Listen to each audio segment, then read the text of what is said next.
নমস্কার। আজকে নতুন বছরের 2026-এর প্রথম দিন। আজকে কল্পতরু দিবস, মানে যেদিন এক ভদ্রলোক তার প্রার্থিত জনকে সব কিছু দিতে পেরেছিলেন বলে কথিত আছে। এখন দিতে পারা আর গ্রহণ করতে পারা এ তো শুধুমাত্র কোনো জাগতিক বিষয় নয়। দিতে চাওয়া দেওয়ার বিষয়গুলি শুধুমাত্র কোনো বস্তুগত বিষয় নয়। আবার আমি যে নিচ্ছি সেই নেওয়ারও ধরন অনেক রকমের হয়। হাত পেতে আঁকড়ে ধরে পকেটে পুরে বা ব্যাগের মধ্যে ভরে নিয়ে ঘরের মধ্যে ঢোকানো, সেই এক পাওয়া। আর আমি যে তোমাকে পেলাম, অর্থাৎ আমি তোমাকে পেয়ে যখনই আমি তোমাকে পাচ্ছি তখন আর কিন্তু আমি থাকছি না, অর্থাৎ আমি নিঃস্ব হচ্ছি। যখন আমি নিঃস্ব হব তখন হবে সত্যিকারের পাওয়া। এখন আমি নিঃস্ব হওয়া এবং আমি পূর্ণ হওয়া দুটো একই অর্থ। আমি নিঃস্ব হওয়া এবং আমার পূর্ণ হওয়া দুটো একই অর্থ। এ দুটোর হয় সম্ভবত জাগতিকভাবে কোনোটাই আমার হাতে নেই, আর অতিজাগতিকভাবে কোনো উপায় আছে কি না সে বিষয়ে আমার কাছে কোনো সন্ধান নেই এবং আমি সন্ধান করতে আগ্রহীও নয়। আমি কমপ্লিট জাগতিকভাবে এখানে বিচরণ করছি এবং একটি জাগতিক শরীর নিয়ে আমি, এই শরীর না থাকলে আর আমার আমিত্ব কিছু নেই। এবং এই শরীরেরও আবার তো সময়ের সঙ্গে সঙ্গে রূপান্তর ঘটেছে। আজ থেকে 10 বছর আগে, 20 বছর আগে, 30 বছর আগে, 40 বছর আগের যে আমি ছিলাম, বা জন্মের পরে যে আমি ছিলাম, আর আজকের যে আমি, সেই আমি তো এক নই। আলাদা আলাদা আলাদা আলাদা আমি। সামান্য এই বছর 2-3 আগেই যে আমি ছিলাম, আর এই 2-3 বছরের মধ্যে কিছু জাগতিক সাংসারিক পরিবর্তন ঘটে যাওয়ার পর আজকের যে আমি, দুই আমি সম্পূর্ণ আলাদা। তো বাজে কথা বলার জন্য আজ আমি এখানে বসিনি। আর আমি যে বাজে কথাগুলো বলি সেগুলি যথার্থই বাজে কথা, সেই জন্য সেই বাজে কথাগুলো কেউ শোনেন না। এমনি তো লাইক, কমেন্ট, শেয়ার চাই না, চাওয়ার মতো বিষয়ও নয়, কারোর কাছেই কোনো দিন চাইনি। প্রথম যখন ভিডিও শুরু করেছিলাম, অন্যরা করে বোধহয় এটাও একটা অংশ করতে হবে বলে করেছিলাম। কিভাবে লাইক চাওয়া যায়, কমেন্টস চাওয়া যায়, শেয়ার চাওয়া যায়, সিম্বলের মাধ্যমে, মুখে বলে, বিভিন্ন রকমভাবে সেগুলো শিখেছিলাম। শিখে 2-1টা ভিডিওতে প্রথমের দিকে করেছিলাম। পরে দেখলাম ওগুলো অর্থহীন। যিনি দেবেন তিনি দেবার জন্য হাত বাড়িয়ে আছেন, আর যিনি দেবেন না তিনি ওই গলিতে ঢুকলেই দরজা বন্ধ করে দেবেন। তাই চাওয়া চাইর ধারে কাছে আমি নেই, আমি চাই না। আর স্বেচ্ছায় ওই গলিতে একজন ঢুকেছে, তাকে আমায় কিছু দিতে হবে, আমায় যে সব দিতে হবে সে তো আমি জানি। আমার যত বিত্ত প্রভু, আমার যত বাণী। ঠিক বললাম কিনা জানি না, গানের লাইন। তো যাই হোক, মানে বিষয়টা এই যে আমার বিত্ত, আমার বাণী সব আমার তোমাকে দিয়ে দিতে হবে। তো এই দিয়ে দেবার, আমি যখনই দিয়ে উঠতে পারবো তখনই তো আমি পেয়ে ওঠাটা আমার সম্পূর্ণ হবে। কারণ আমি যখনই তোমাকে দিয়ে দিলাম টোটালি, তখনই আমি তোমাকে পেয়ে গেলাম। আমি আংশিকভাবে তোমাকে দিলাম, সেই দেবার আমার অধিকারও নেই, আর সেই দেওয়া কোনো দেওয়াও নয়। ফলে আমি আংশিকভাবে তোমাকে দিলাম আর তার বিনিময়ে তোমাকে আমি আংশিকভাবে পেলাম, এটা সম্ভব নয়, এটা অবাস্তব। কারণ তোমাকে আমি আংশিকভাবে পেলাম, বাকি তোমার যে অংশটা রইল, মনে করো তোমাকে আমি 5% তোমার থেকে আমি পেলাম, 95% তোমার পড়ে রইল, সেই 95% অংশ তুমি অন্য কাউকে দিয়ে দিয়েছো, অথবা অন্য অন্য অন্য অন্য অনেক জনের মধ্যে বন্টন করে দিয়েছো। তাহলে কোনোদিনই আমি তোমাকে সম্পূর্ণরূপে পাবো না। তাই আমাকে তোমার টোটালটা পেতে হবে, আর তোমার টোটালটা পেতে গেলে কি করতে হবে? আমার ভেতরে আমাকে রাখলে চলবে না, আমার থেকে আমাকে বিয়োগ করতে হবে। তাহলে তোমাকে পাওয়ার জন্য সাধনা না করে নিজেকে বিয়োগ করার সাধনা যদি আমি করি, তাহলে হয়তো সহজেই আমি তোমাকে পেয়ে যেতে পারি মনে হচ্ছে, জানি না। কিন্তু এইসব বাজে কথা বলার জন্য আমি এখন বসিনি। আমি একটি বস্তুগত ভাবের বিষয়ের, ইতিহাস বিষয়ের, সমাজ চেতনা, রাজনীতি, শিক্ষা, দেশ কাল, মানুষ, এইসবের কি কেন্দ্র করে লেখা অশোক মিত্রের বই আপিলা চাপিলা, তার থেকে আমি কয়েকদিন পাঠ করছি। দেখছি সেই আপিলা চাপিলাতেও কেউ তেমন ভিউ করছেন না। ভিউ মানে ওই 2 মিনিট 1 মিনিট দেখলাম, এই জিনিসও নেই, মানে দৃষ্টিপাত নেই, কটাক্ষপাত নেই। চোখ মেলে তোমাকে দেখতে চাইছি না, তুমি ততটা সুন্দর নও যে তোমাকে আমাকে চোখ মেলে দেখতে হবে। অশোক মিত্রের মতো মানুষ, তিনিও ততটা সুন্দর নন যে তার প্রতি ভিউ দিতে হবে। আর আমার পড়া সে তো খারাপ, সকলেই জানে, সেটা আর বারবার কতদিন আর কতবার বলি। আজকে আমি আপিলা চাপিলার 5 নম্বর পর্ব থেকে পড়া শুরু করব। যতটুকু পারবো পড়বো, বাকিটুকু পরের দিন।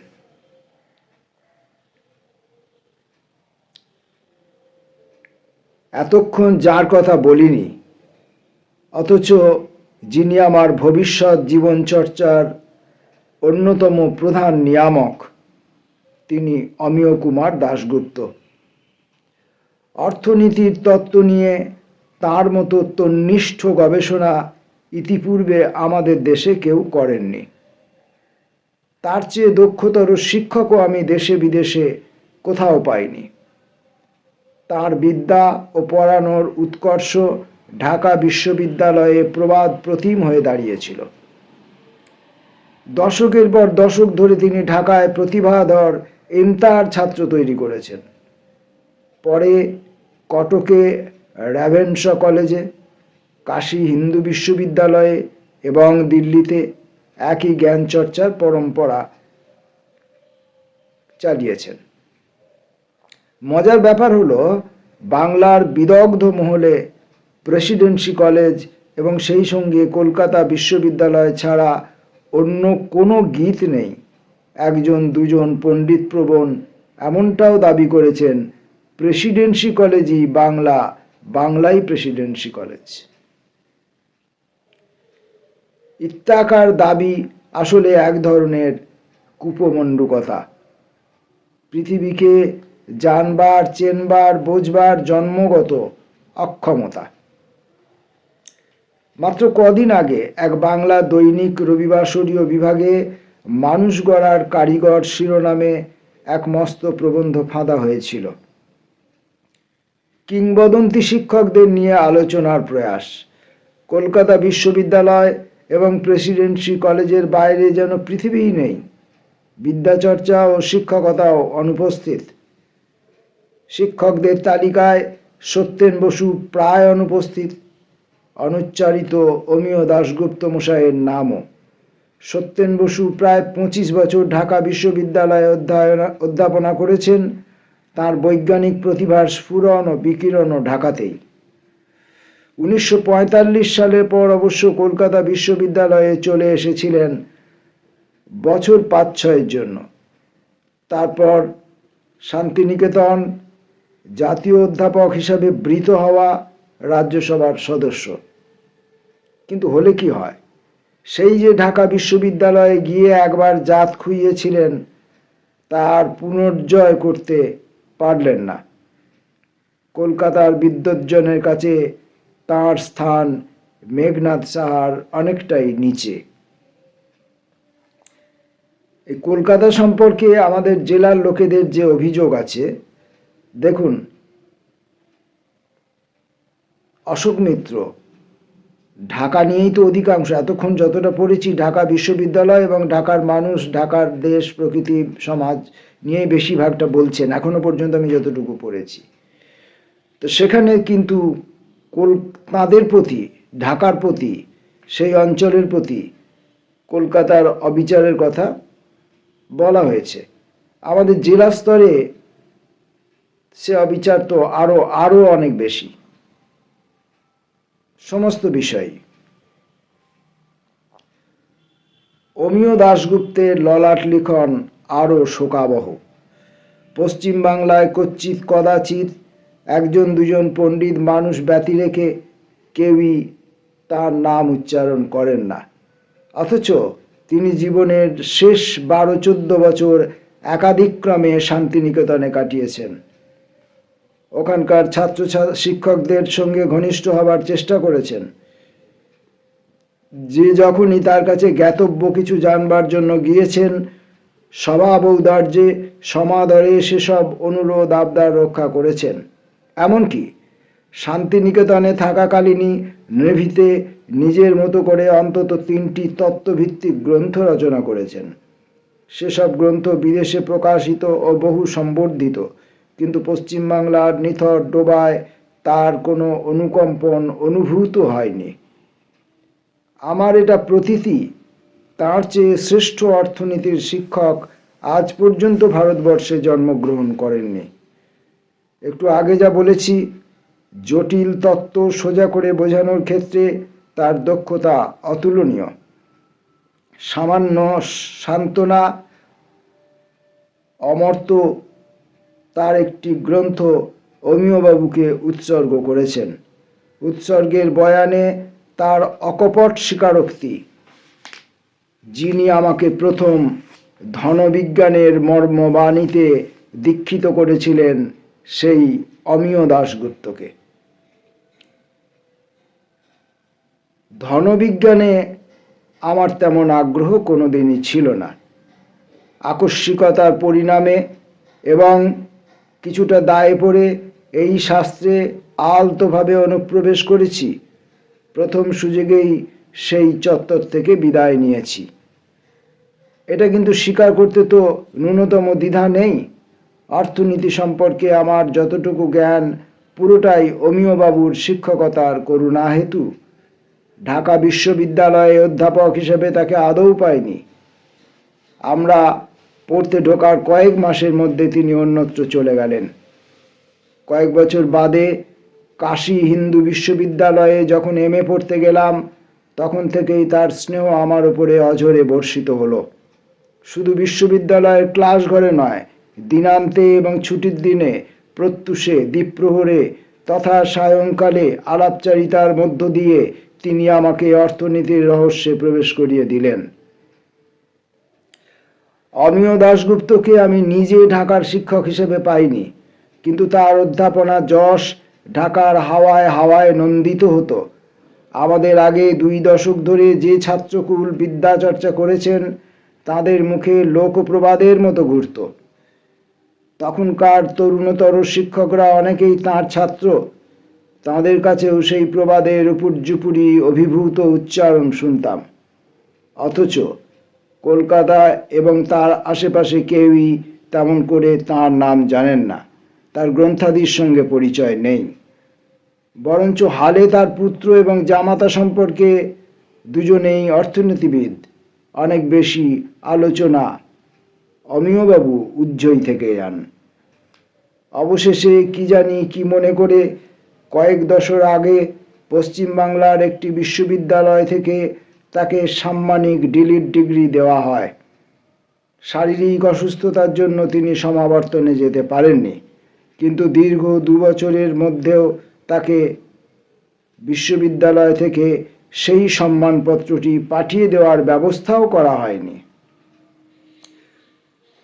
অমিয়বাবু ঢাকা ছেড়ে চলে গেলেন, যেমন 1 বছর 2 বছরের মধ্যে বিশ্ববিদ্যালয়ের বিভিন্ন বিভাগ থেকেও অন্যান্য বহু শিক্ষক প্রস্থান করলেন।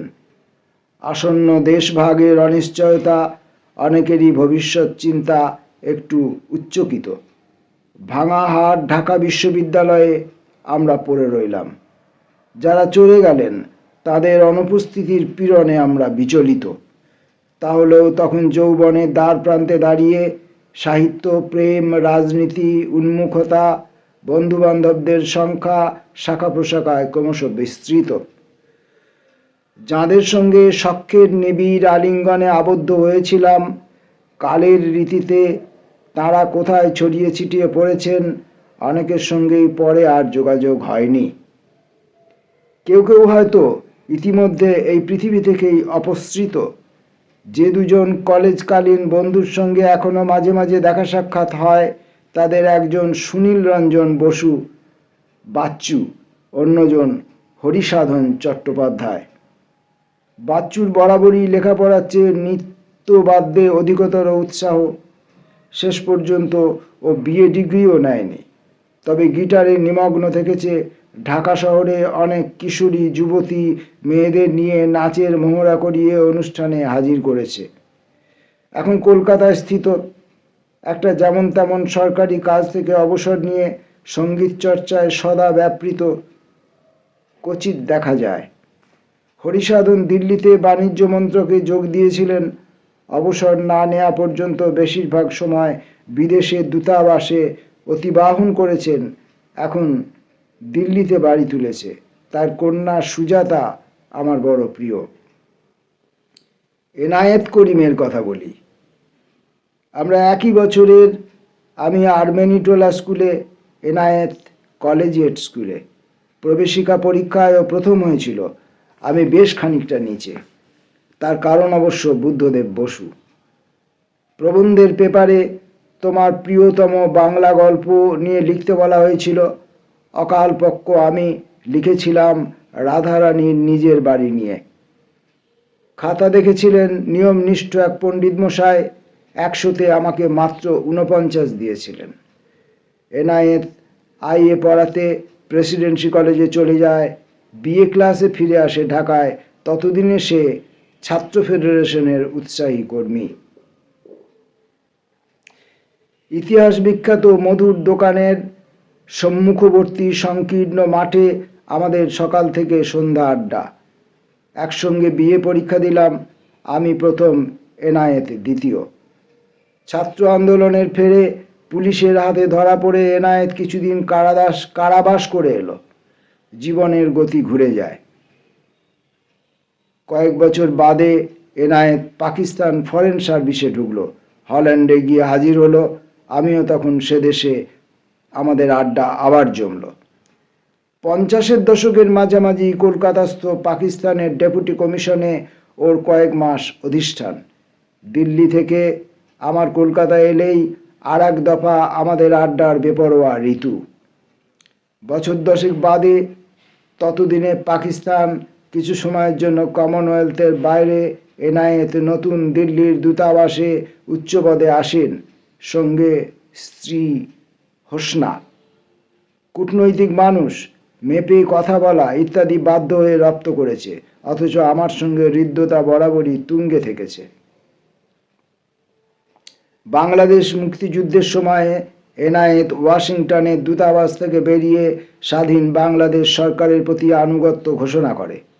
বাংলাদেশ সরকারের প্রথম বিদেশ সচিব নিযুক্ত হয়। কিছুদিনের মধ্যে হৃদরোগে আক্রান্ত হয়ে তার প্রয়াণ হয়।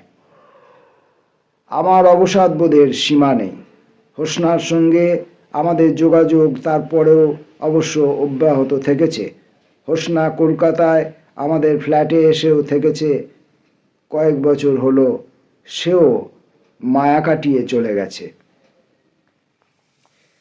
যে কয়েকজন ঘনিষ্ঠ বন্ধুর অভাবে এখনো অহরহ বিষণ্ণ বোধ করি, এনায়েত করিম নির্দ্বিধায় বলতে পারি তাদের মধ্যে অন্যতম প্রধান। ওরকম মুক্তমনা মানুষ পৃথিবীর জঙ্গলে কদাচ চোখে পড়ে। ঢাকা বিশ্ববিদ্যালয়ের মাঠে বসে সে একদিন আমাকে এক উপাখ্যান শুনিয়েছিল, যাতে তার সাম্প্রদায়িকতা বোধ রহিত কৌতুকপ্রিয়তা বিচ্ছুরিত। হয়তো হুবহু নয়, তবে তার বলা গল্পটি যথাসম্ভব বিশ্বস্ত আকারে এখানে পেশ করি। ঢাকার কোনো বস্তি থেকে আদালতে এক ব্যক্তি সাক্ষ্য দিতে এসেছে। উকিলের প্রশ্ন, তেরা নাম বাতা। উত্তর, হুজুর কেরামত আলী। উকিলের দ্বিতীয় প্রশ্ন, তেরা বাপ কা নাম বাতা। হুজুর इस दफे तेरा बाप का नाम बता। केरामत अली, हुजूर अभी उसका बाप का नाम बता। माफ कीजिए हुजूर, उस साले हिंदू था। আরো দুজনের কথা বলতে হয়, যাদের সঙ্গে আমার প্রীতির সম্পর্ক এই 55 বছর পেরিয়েও এখনো অশিথিল। উভয়ই ঢাকা বিশ্ববিদ্যালয়ে আমার সমকালীন। দুই বোন তারা। বিশ্ববিদ্যালয়ের বাণিজ্য বিভাগের প্রধান জুন্নরকর সাহেবের দুই কন্যা সুশীলা ও শান্তি। অবাঙালি বলে তাদের ভুল করবার কোনো সুযোগ ছিল না, এখনও নেই। ঢাকা শহরে বড় হয়ে ওঠা, চেতনার উন্মেষ বাংলা ভাষার মধ্য দিয়েই, এমনকি দেশজ বাংলা বুক নিয়েও আমার সন্দেহ আমার চেয়ে অনেক বেশি রপ্ত। সুশীলা সুশী নামেই অধিক পরিচিত, সংস্কৃত সাহিত্যে অসম্ভব ভালো ছাত্রী। পরবর্তী সময়ে স্টেটসম্যান পত্রিকার একদা সম্পাদক অমলেন্দু দাশগুপ্তের সঙ্গে তাঁর বিবাহ হয়। এমন বিদ্বান সুভদ্র পরিবার ক্বচিৎ চোখে পড়ে। তাদের জ্যেষ্ঠ পুত্র রাজা, পেশায় হিসেবরক্ষক, নম্র ও শান্ত। কন্যা সুপ্রিয়া এখন যাদবপুর বিশ্ববিদ্যালয়ে ইংরেজি সাহিত্যের অধ্যাপক। তার নাম স্বামী সুকান্ত চৌধুরী ও দাশগুপ্ত দম্পতির কনিষ্ঠ পুত্র অম্লানও তাই। অম্লানের স্ত্রী অদিতির মতো সর্বগুণসম্পন্না, সর্ব অর্থে ভালো মেয়ে আমার অভিজ্ঞতায় চোখে পড়েনি। কনিষ্ঠা জুন্নরকর দুহিতা শান্তি, তার ঘরোয়া নাম বেবি হিসাবেই বেশি পরিচিত ছিল। গিন্নিমান্নি মানুষ এখন আর সেই নামে তো ডাকা যায় না। সেই ইতিহাসের তুখোড় ছাত্রী, চোখে মুখে কথা বলতো। সুশীলা শান্ত, বৈকালিক নদীর মতো ধীর কণ্ঠস্বর। শান্তি অন্যদিকে উচ্ছল ঝর্ণা, কলকল কলকল আড্ডায়, পরচর্যায়, কৌতুকপ্রিয়তায় জুড়ি নেই। ঢাকা বিশ্ববিদ্যালয় থেকে ইতিহাসে সাম্মানিক ডিগ্রি অর্জন করে কলকাতায় এসে MA পাশ করে। কিছুদিন বাদে বাবা মার সঙ্গে পশ্চিম ভারতে প্রত্যাবর্তনের পর বরোদাতে সতীশ দীঘে নামে এক চিকিৎসকের সঙ্গে পরিণীত হয়। তার দুটি উজ্জ্বল কন্যা বিশাখা ও অঞ্জলি। কখনো বিদেশে, কখনো ফের কলকাতায়। অথচ শান্তির সঙ্গে আমার বন্ধুত্ব অচ্ছেদ্য বন্ধনে বাঁধা। আমার সমস্যার সে শরিক, তার সমস্যার আমি। আমার কাছে ঢাকা বিশ্ববিদ্যালয়ের পরিমণ্ডল অন্তত শান্তি জুন্নরকর নামের সঙ্গে সহশিহরিত। আর একজনের কথাও বলতে হয়, তিনি সাগরিকা ঘোষ। সাগরিকা রাজনৈতিক কর্মী। আমার চিন্তাবিন্যাসের সঙ্গে তার একেবারেই মিল নাই, কিন্তু পরস্পরের প্রতি আন্তরিক অনুরাগ এখনো অটুট। আমরা এইখান পর্যন্ত আজকের পড়া শেষ করলাম। বাকি অংশটুকু আমরা আবার পরের কোনো ভিডিওতে পড়ব। কিন্তু যেটা কথা হলো সেটা হলো যে অশোক মিত্র সাহেব তার পড়াশোনাকালীন সময়ে, তার ছাত্র জীবনে, তার যৌবনকালে, তার পরিণত বয়সের জীবনের যেসব মানুষদের কথা, তাদের কীর্তি গাথার কথা বলছেন, সেগুলি সবই কিন্তু সমাজের উচ্চ মহলের মানুষ। আমাদের নাগালের মধ্যে, আমাদের ধরাছোঁয়ার মধ্যে, আমাদের চশমার লেন্সেও আমরা তাঁদেরকে দেখতে পাই না। আমরা আছি একটা ওই ত্রিশঙ্কুর মতো অবস্থায়। রাজা হরিশ্চন্দ্র না নরকে গেছেন, না স্বর্গে গেছেন, মাঝামাঝি অবস্থায়, ঝুলন্ত অবস্থায় ছিলেন। মধ্যবিত্ত, বিশেষত নিম্ন মধ্যবিত্ত, আমরা এই নিম্ন মধ্যবিত্ত মানুষরা একটা মাঝামাঝি জায়গায় আছি, যাদের সংস্কৃতিও নেই, অপসংস্কৃতিও নেই। যাদের শিক্ষাও নেই, অশিক্ষাও নেই, যাদের ইতিহাসও নেই, বর্তমানও নেই, যাদের প্রেমও নেই, বিদ্বেষও নেই, যাদের জীবনও নেই, আবার জীবন কেড়ে নেবার দুঃসাহসও নেই। তো এইরকম স্তরের মানুষ আমরা চাইছি অশোক মিত্রর আপিলা চাপিলায় কখন আমাদের কথা উল্লেখ হবে। আমরা চাইছি আপিলা চাপিলার মধ্যে কখন আরও নিচে, আরও গরিব দুস্থ প্রান্তিক জনের কথা উল্লেখিত হবে, তাদের বিস্তৃত ইতিহাস আমরা কখন পাব। আমাদের পাঠ পর্যায়ের মধ্য দিয়ে আমরা সেই দিকে যেতে চাইব। দেখা যাক অশোক মিত্র সাহেব আমাদের পাড়ায় আসেন কিনা এবং আমাদেরকে নিয়ে আরও নিচে অন্তজ শ্রেণীর পাড়ায় গিয়ে প্রবেশ করেন কিনা। নমস্কার।